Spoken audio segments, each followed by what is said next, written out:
My name is Beth Clower. I'm the instruction librarian and the business liaison at the library. I also do the technology programming. Again, I am both giving the presentation and monitoring the chat. And I am hopefully going to be asking you some questions, and hopefully you'll be able to answer them using that chat window. But let's go ahead and get started. So when we talk about digital literacy, it can mean different things to different people. When we talk about digital literacy, let's see if I can get my slides to move. Oh, not yet. There we go.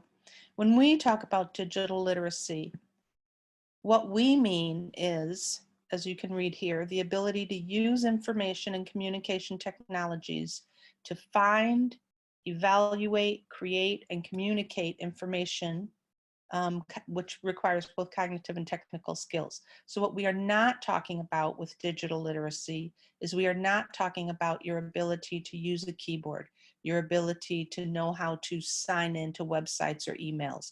We are not talking about that kind of digital literacy. So just to make sure that we're all on the same page.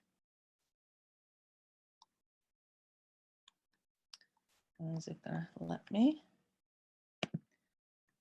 I seem to be having little problems moving my slides. Hopefully that'll get a little easier. So the three main components of digital literacy that we're going to be talking about tonight. The first component is finding and consuming it, which is what most of us do all the time, especially social media. We're finding information online. We are consuming that information online. The second component is creating. Nowadays, this is the age of every individual being able to be a creator.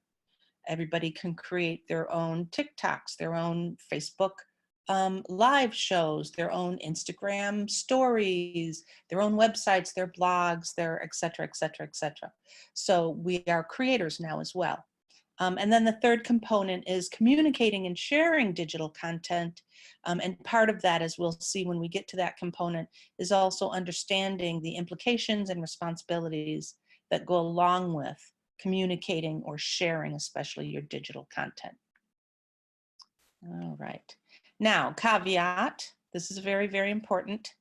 I am not a technology expert, and I'm not a social media expert. I don't work for Facebook. I don't work for Instagram. I am not an IT person. So this is, we're very much coming from the perspective of, first of all, an overview, and someone who uses, creates, and communicates digitally. We're all in this together. And as we have learned exponentially over the last 8 weeks to 2 months, or 6 weeks to 2 months, is constantly evolving. The IT director at the library likes to say we've just gone through 10 years of tech change in 2 weeks. We are learning very quickly what we can and can't do with technology and how it helps our lives, and sometimes perhaps not so much. So let's go ahead and get going. Okay, so the first component we talked about was finding and consuming digital content. And these are the three most important questions when you are finding and consuming digital content. Who created the message and why? Where is it being distributed? What techniques are being used to attract your attention? Now, I'm going to ask Jim, is it just you and I still? Nope, it looks like we got one other person. I'm going to ask you, again, using the chat window, if you could just briefly tell me why you think these three questions are important. Why did I highlight these three questions? And I'm going to give you a few seconds to go ahead and type.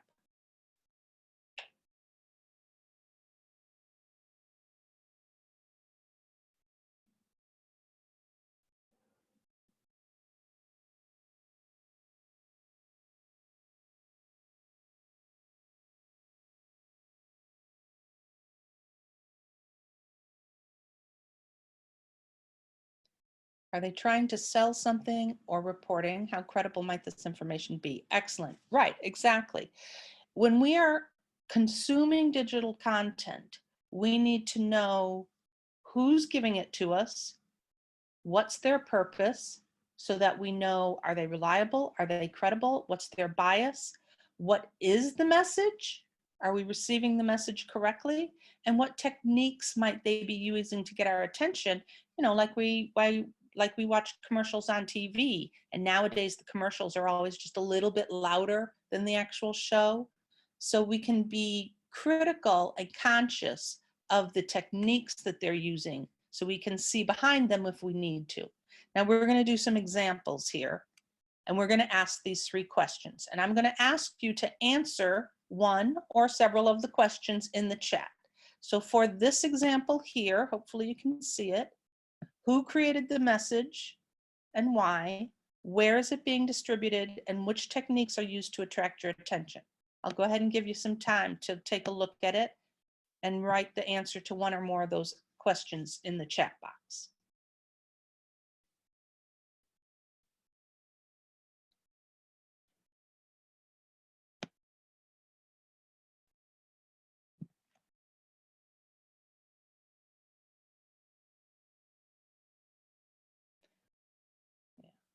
Forks and Knives. Forks and Knives is a fairly popular recipe website.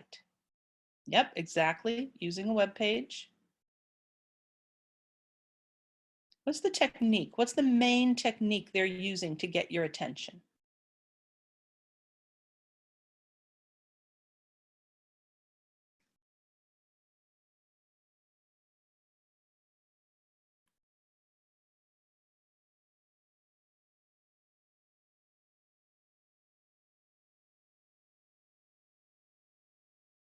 Exactly.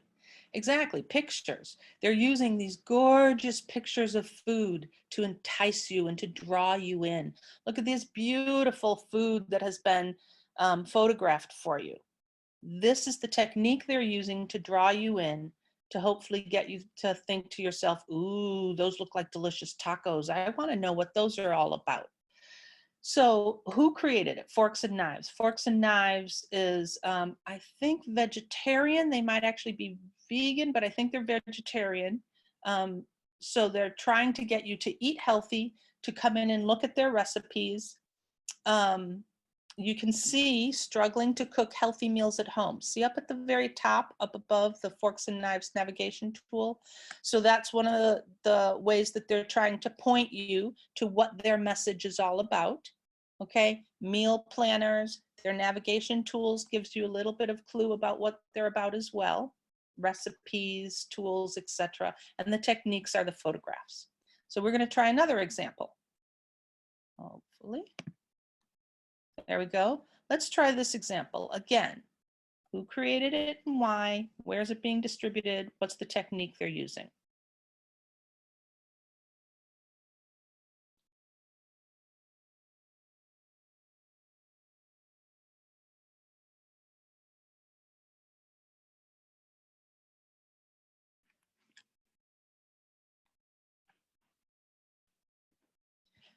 Yes, this is a Hopes for Paws. If you're not familiar with Hope for Paws, it's an animal rescue organization that works, I believe, primarily off of donations. Instagram, this is actually YouTube. One of the ways you know it's YouTube is because of the time. It tells you how long, 720, tells you how long the video is. And then the 65K views, yeah, that could be a whole bunch of different sites. So you're right about that. But this is YouTube. It's a video. The message obviously is being distributed to animal lovers. What's at least one technique they're using to attract your attention? It's kind of subtle.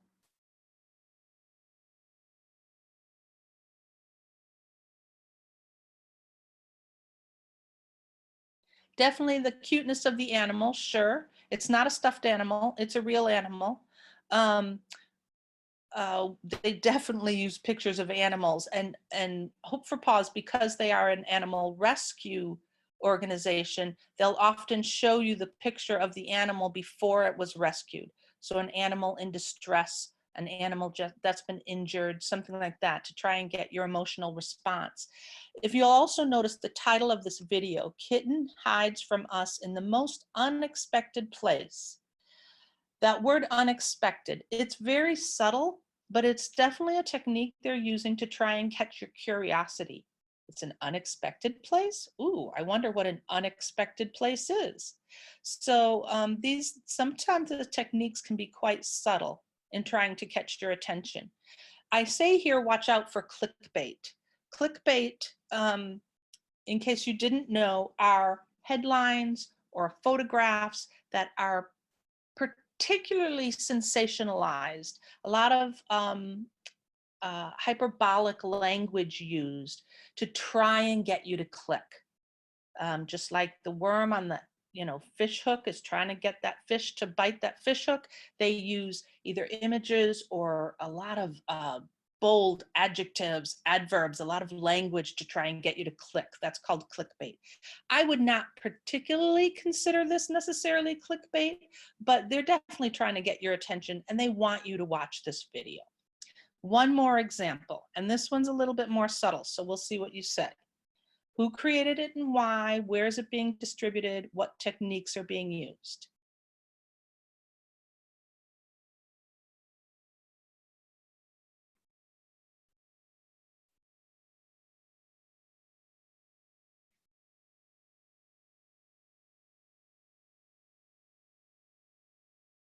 Again, if you want to answer, go ahead and type the answers in the chat for those maybe who have joined us in the middle of this. I'm asking questions and I'm hoping you guys will respond by typing your answers in the chat. Yes. Yes to both of those questions, Jim. Britain for All, and this is a Facebook post. Now, one of the things you really have to pay attention to when you are consuming digital information, you have to read the fine print oftentimes. This is, for the most part, this is just a photograph, but you have to go down to this fine print underneath the photograph. First of all, Britain for All. Do you know who Britain for All is? Do you know anything about that organization? Have you ever heard of them before? Do you know what their bias is? Right, I don't either. Jim. I don't know Britain for All either. I don't know that much about British politics. I know a little surface stuff, but not a lot. So if I'm going to be the consumer of this post, which was on Facebook, I'm going to have to be very careful to be a responsible, critical consumer of this post.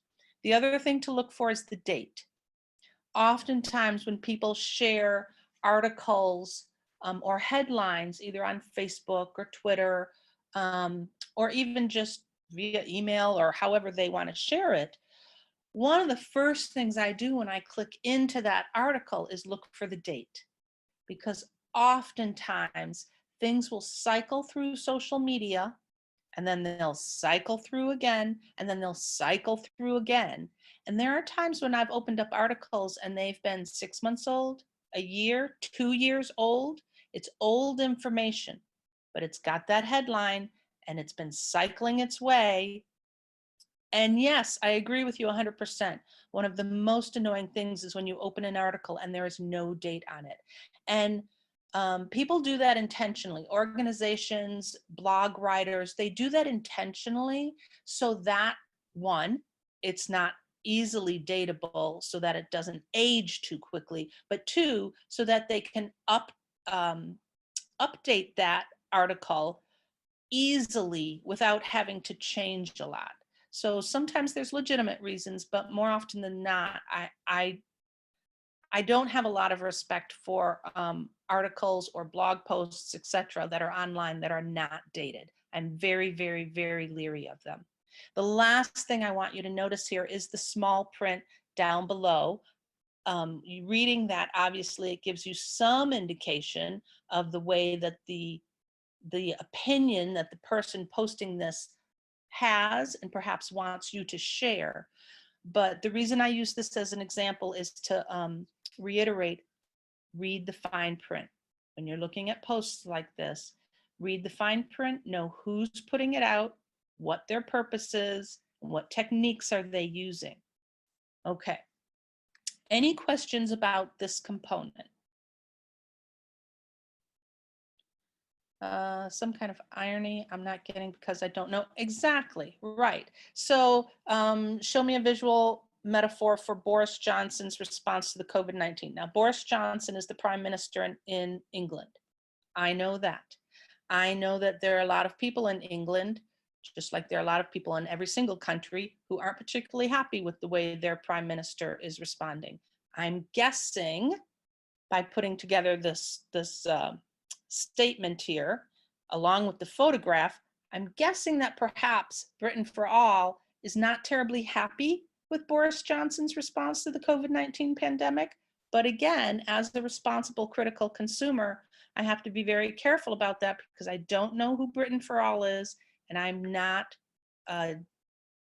really up to date on what's going on in English politics. So, right. You got to just, again, which is why you have to be careful. Okay, so let's move on to the second component. Let me move this out of the way a little bit so you can just read it a little there. So the second component, again, we are talking about digital literacy. Second component is creating.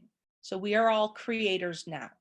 Anytime you create a post on Facebook, anytime if you have a YouTube channel and you create a YouTube video and you put it up on YouTube, or if you create an Instagram story or just post a picture on Instagram, you are a creator.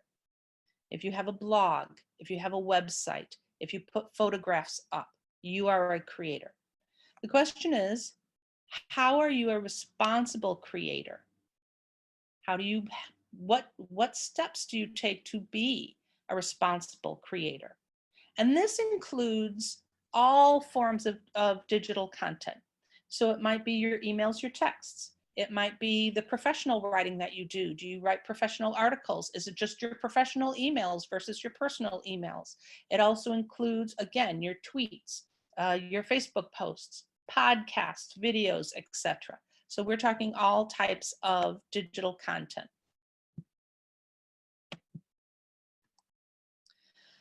So the first part of creating responsible digital content: slow down, think first, then post.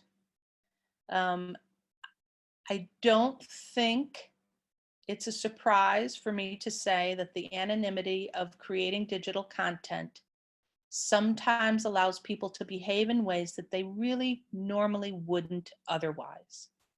So think to yourself as you are responding to that Facebook post, or you are sharing that viral video, or you are creating a YouTube video, ask yourself, would you say this in person? And would you say it in a public place with an audience? Will you stand behind what you are about to say?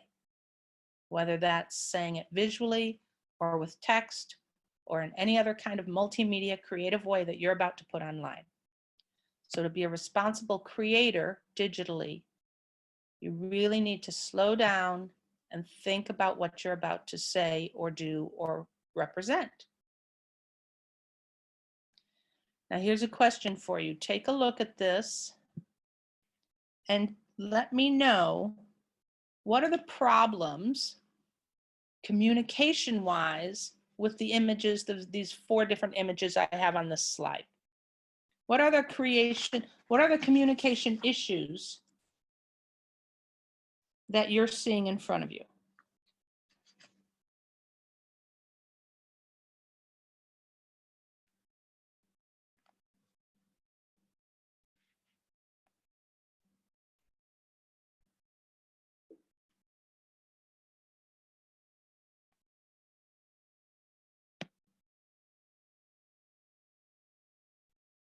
Mistyped words. Yep, definitely mistyped words. Anything else?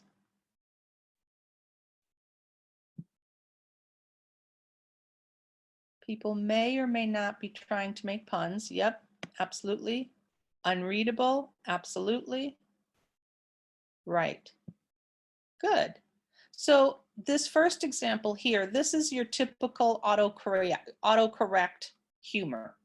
Somebody is writing a text probably on their smartphone, and the smartphone autocorrects for them, and it turns into sort of a funny, which is innocent and fine, and we all get a laugh over it.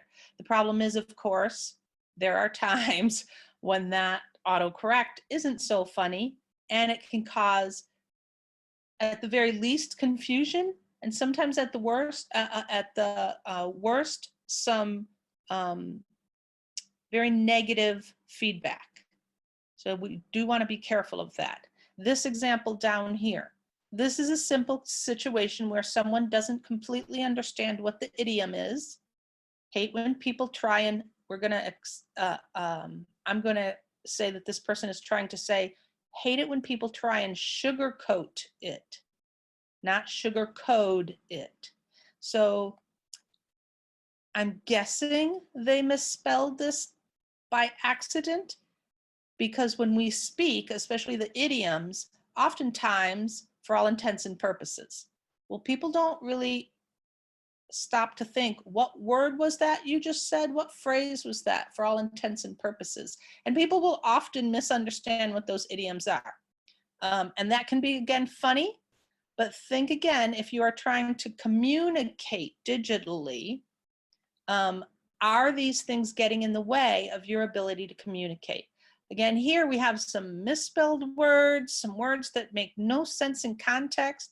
These were those good old-fashioned flip phones back when texting was still sort of a brand new thing. And this is the homepage on somebody's website. And I'm sure they thought that it was very colorful and pretty. The problem is all these colors get in the way with what the actual words are. You can't read what the words are. So when you are creating digital content, your number one focus is on communicating your message. And so you have to think about, how am I communicating that? Am I miscommunicating? Is my vehicle for communicating actually working well for me, or is it not working well for me? For professionals and students, you have to be especially careful about this. How you share information is just important as the information you're sharing. This is an image that I got from here. Images from Nonprofit Pro. As for professionals and students, you must remember about copyright protections and citations.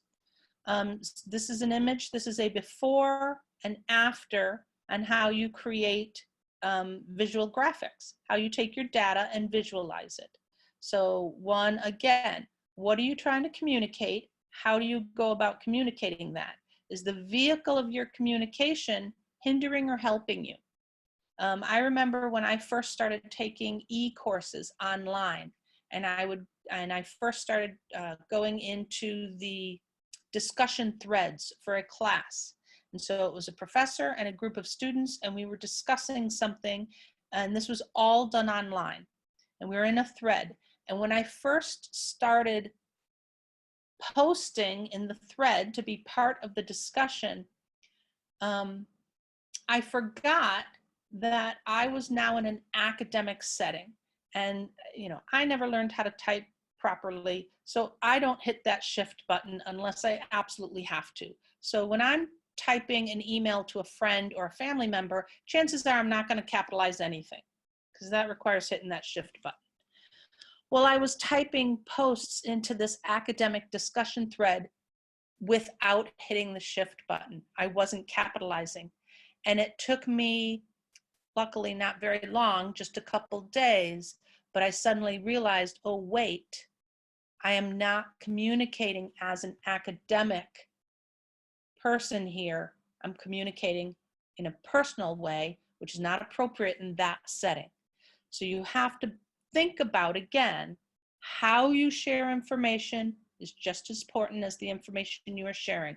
The very fact that I wasn't hitting that shift button, it didn't mean people couldn't read what I was writing, but it did give an impression of me as someone who was not being of academic standards. And that was not the impression I wanted to give my professor or my fellow students.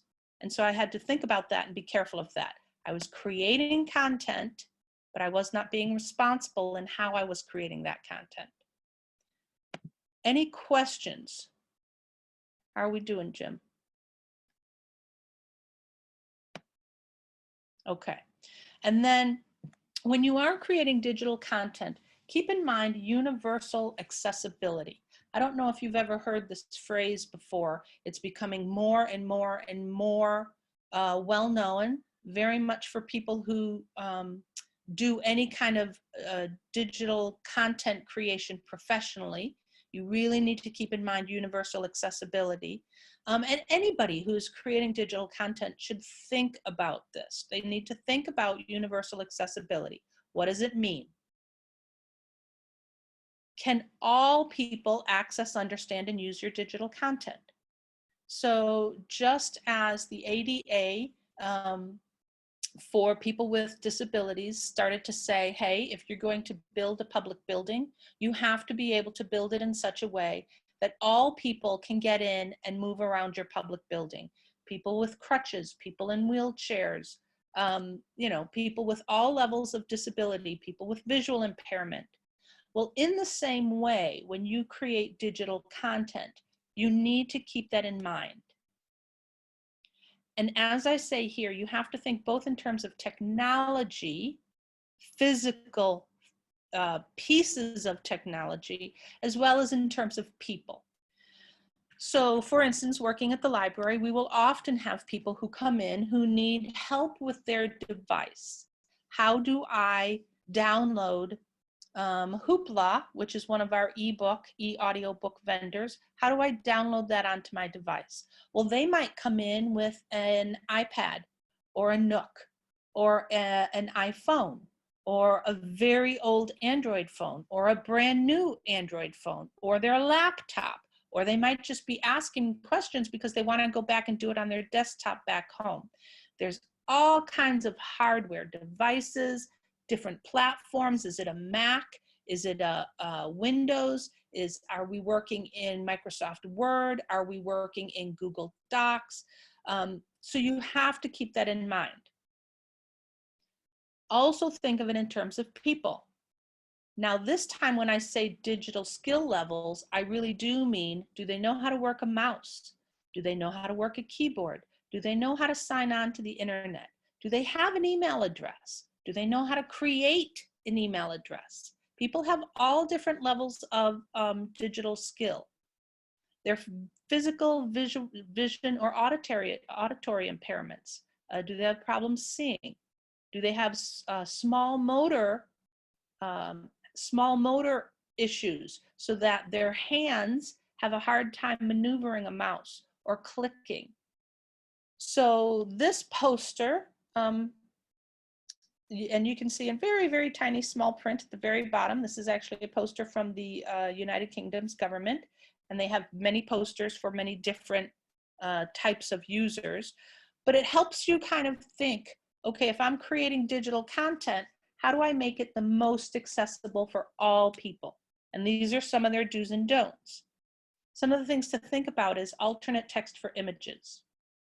When I was creating this PowerPoint presentation, anytime I inserted a photo or an image, a little window pops up at the very bottom and it says alt text, and I can change that alt text.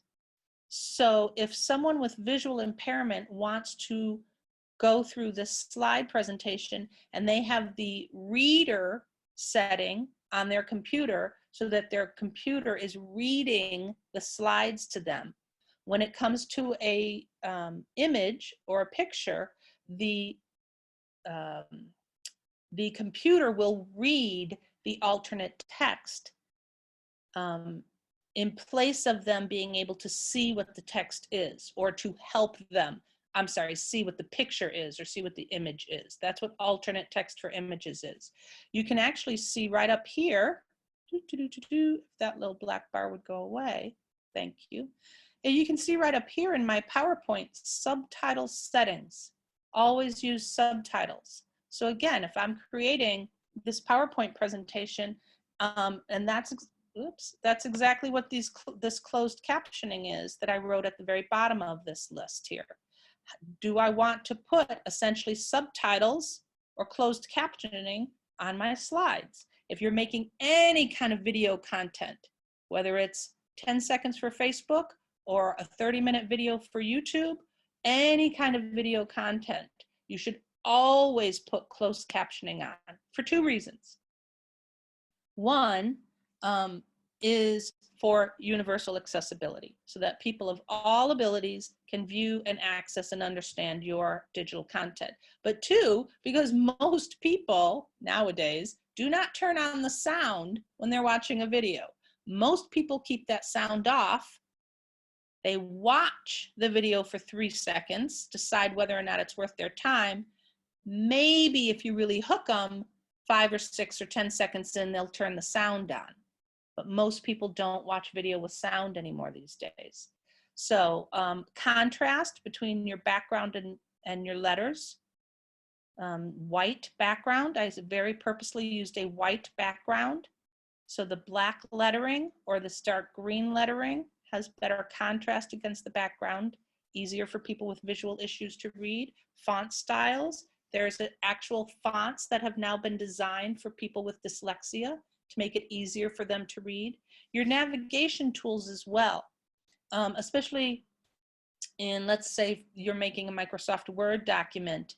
If you actually use headings, subheadings, footnotes, etc., then again, if you have someone with a visual impairment where their computer is reading the document to them, then the document sees that it's a header and they will indicate to the person, this is a header, this is a subheading, this is a footnote.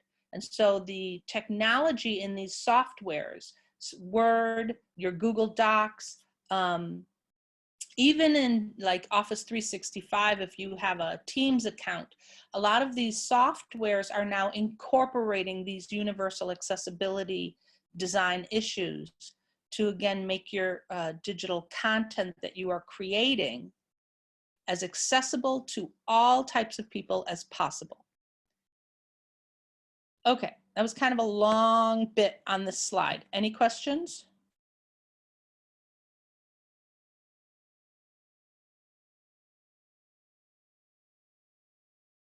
Okay, so we'll go ahead and keep going. Now we're on our third component. The third component, communicating or sharing digital content. So what are we talking about? Understanding the implications or potential consequences of what's shared online, and understanding that a digital footprint encompasses all of the information that you put online. It is not just your Facebook posts, but it is anytime you go on Google Maps. Do you have locator switched on your mobile phone, which you do if you're going to use Google Maps? Anytime you do a web search, any kind of web search at all, that gets picked up. Anytime you type information into anything, you fill out one of those fun little online surveys, all of it makes up your digital footprint. Take a look at these headlines. Let me know if any of them shock you.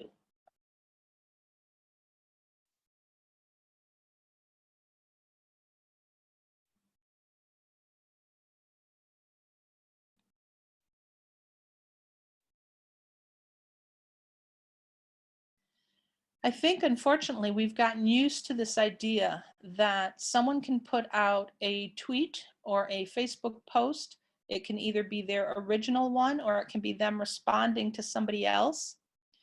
And that can get picked up, that can go viral, that can be brought to the attention of their employer. And depending on who the person is and what the tweet or Facebook post said, that person can get fired. It has happened. I think we're all aware of this now. So you have to be very careful. The line between your personal opinion and your profession has gotten thinner and thinner and thinner. Over here, they loved your GPA, then they saw your tweets. There have been cases of high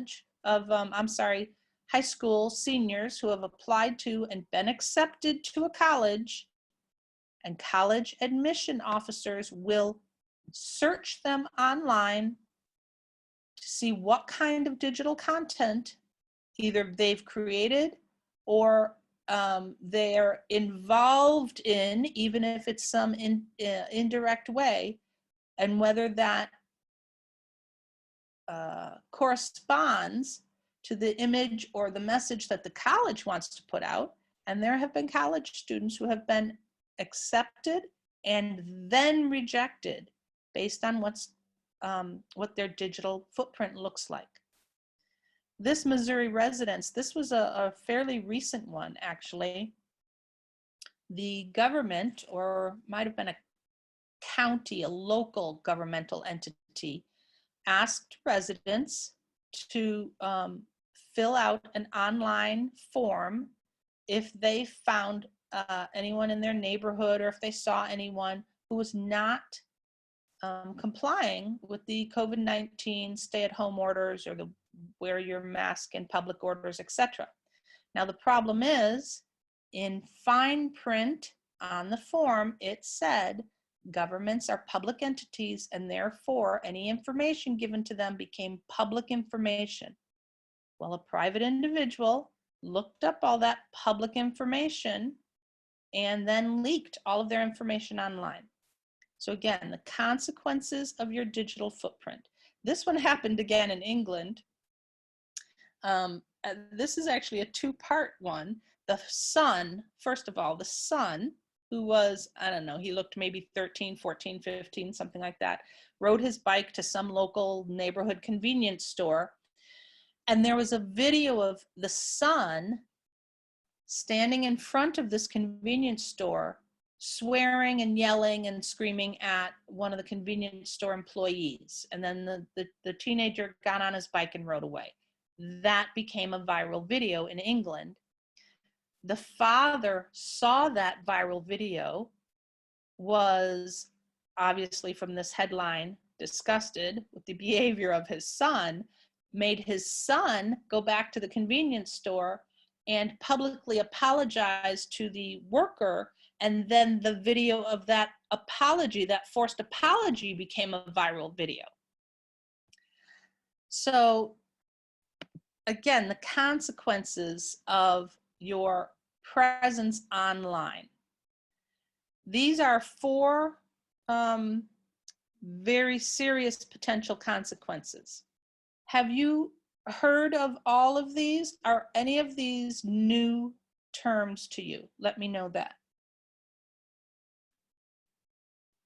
Have you already heard of all of these, or are any of these new?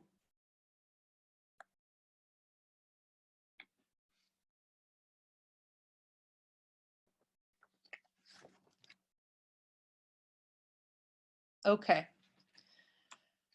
All right, so doxing. Doxing has actually been around for a little while now. As it says in the description here, doxing, D-O-X, is actually a bit of a slang for DOC, for documents. The short term, the abbreviated way to say documents, your docs. And then it's been twisted a little for doxing. Basically what it is a person, one person says or does something online, someone else doesn't like that, that someone else then researches the person, digging up, as it says here, personal information and documents, and exposes all of that online. So it takes the anonymity of being online away, and it does so in a very, can be a very negative, destructive way. There have been incidences of doxing that have gone to the extreme, because of course then once a person is doxed, once their real identity is shown online, or some of this personal information is shown, then they are wide open, literally to the world, wide open for digital cyberbullying, abusing, and sometimes it meshes into real life, because of course now their real identity is exposed. So people will physically go to their house, will start physically mailing them tangible hate mail, etc. It can get very, very, very nasty. Swatting. Swatting has very recently gone deadly. So swatting, the word SWAT comes from the SWAT team, a police's SWAT team, which is where the phrase comes from, swatting. So in swatting, this is sort of the extreme 21st version of doorbell ditch.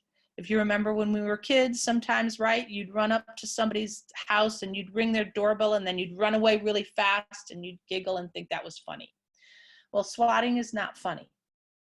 What will happen is somebody will do something online that will make someone angry. Whether it's the person who's actually immediately involved in it or just their neighbor, their friend, or someone else, you don't know. That someone, the person who gets angry will, sometimes it doesn't go as far as doxing, but they will find out who this person is that they're angry with, find out their identity, and then as it says here, create either fake online accounts. Sometimes they just call up the police and say, hey, I have an anonymous tip that this person is committing a crime in their home. There's drug dealing going on, et cetera, et cetera. Ultimately, what can happen and what has happened in the past, which is horrible, is the police. The police will show up at someone's house. One of the most recent examples that really made the news because of how horrifically egregious it was is someone swatted a person, which means I believe he called in an anonymous tip to the police. The police, I believe, got the address wrong, went to someone else's house. The SWAT team went to someone else's house. When the person walked out on their front porch to, say what is going on, he was shot and killed. So these have very, very dangerous consequences. And it all started because someone put something online that somebody else got upset with. Identity theft, I think we all know. Identity theft has been around for a very long time, but with all of the information going up online, it's become more prevalent and it's become more insidious because it's harder and harder and harder to prove that you are who you are and you are not who this other person who has stolen your identity is. It can become very dangerous and very expensive to undo that crime. And then finally, social graphing. Obviously, as the definition here reads, social graphing, the graphing part is a diagram, but what it really nowadays refers to is essentially what Facebook does, which is learn about your entire social network. It doesn't even have to be, so obviously, let's say you're on Facebook and you have Facebook friends. Obviously, Facebook knows who your Facebook friends are. Your Facebook then knows who your friends' friends are. But more importantly, Facebook knows who your friends who aren't on Facebook are. Facebook knows who your friends who aren't on any social media are, because you did a web search and someone else did a web search and there were similarities in there, and then they combine that with another piece of information about you that's online to create this huge connected social network for individuals. So they know who you are, who you're connected to, who you're connected to is connected to, and then of course they use all that information for advertising, for clickbaiting, to make money. Basically, you have become the product. Your friends by default are the product. Your family and friends of friends are the product, etc. This is social graphing. Do you have any questions about any of these terms?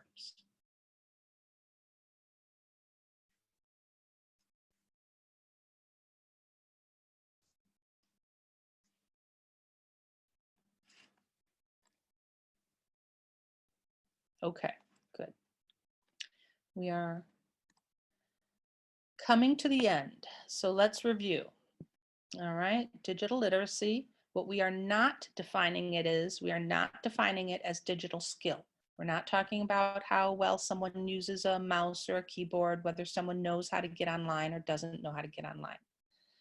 What we are talking about is how do you find and consume digital information? How do you create digital information? How do you communicate and share digital information, and what are the consequences of that. That's what we're talking about when we talk about digital literacy. When we are talking about digital literacy, you always have to keep in mind the 3 S's. And this is something that educators use quite a bit to try and help teach children how to be online in a safe manner. Your 3 S's. You want to be safe, you want to be savvy, which means you really need to take some responsibility when you're online to be critical of the information you consume, to be responsible about the information you create, and to be aware about the consequences of either consuming or creating or sharing information online. But mostly it's to be social. I mean, this is the benefit of technology. And thank goodness for it right now, during these times right now when people are under stay-at-home orders or in quarantine and can't freely visit their family and friends. Technology is fantastic for us to be social. That's the whole part of social media, is to allow us to be social with wider and wider and wider groups of people. But we must remember to be social with empathy. As easy as it is to hide behind that anonymity of online content, on the other end of that content, there are real people with real lives and real feelings and real connections that can get really messed up and destroyed or hurt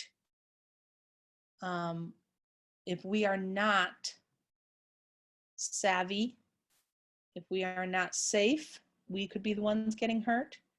And if we don't remember to be social with empathy. So please, please, please always remember there are real people on the other end of that post, comment, or viral video. So that's the information I have for you here. These are some of our upcoming programs. Our library's calendar is online at gepl.org. So you can find out information about any of these programs. If you want to join join them, you can get the Zoom information. As I mentioned at the beginning of this, if you missed any part of this, or if you want to rewatch it, or if you want to rewatch any of our recorded programming that we've been doing while the library building's been closed, you can do that by going to our website at gepl.org. Underneath Programs and Events, there's a new section called Did You Miss It? And it will all be posted there in reverse chronological order. So the most recent programming is right up front. And then as you go back through the pages, it's older and older and older programming. Are there any questions at all about anything tonight?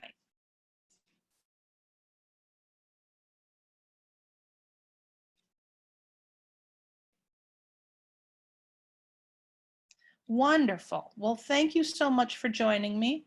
I appreciate it very, very much. And please do check out our calendar for some of our other programming, and you all have a wonderful evening. And remember to be safe, savvy, and social about what's going on digitally. Out of curiosity, who is giving the virtual college visit program? The young adult librarian at the library is the one responsible for that program. I don't know a lot about it, but because I am sharing my screen, give me a moment, we'll go right to the information and you can see it. One of the, whoops, I typed that in. See, I told you, I never did learn how to type correctly. This is why I don't use that shift key very often. So I'll be able to show you, first of all, right here is what I was just talking about, programs and events. And if you click on it, did you miss it? So that's where you can go find programs that you might have missed. Let's go to the calendar. Here is our calendar. This is today. And I believe this was the program that we were talking about. So let's go into it and let's go right down to the description. Here's the description. So learn how high school students can conduct their college search from home. Tom Jaworski. That is who is going to be doing the presentation. And that is the meeting information. If you're interested in joining, you don't have to register. You can go into our calendar and just get the meeting ID and join the program. Any other questions?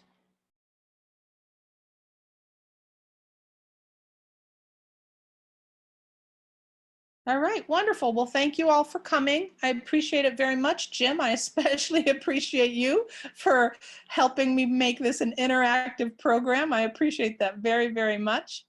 And you all have a very, very good evening, and stay safe, stay savvy, and stay social. Thank you.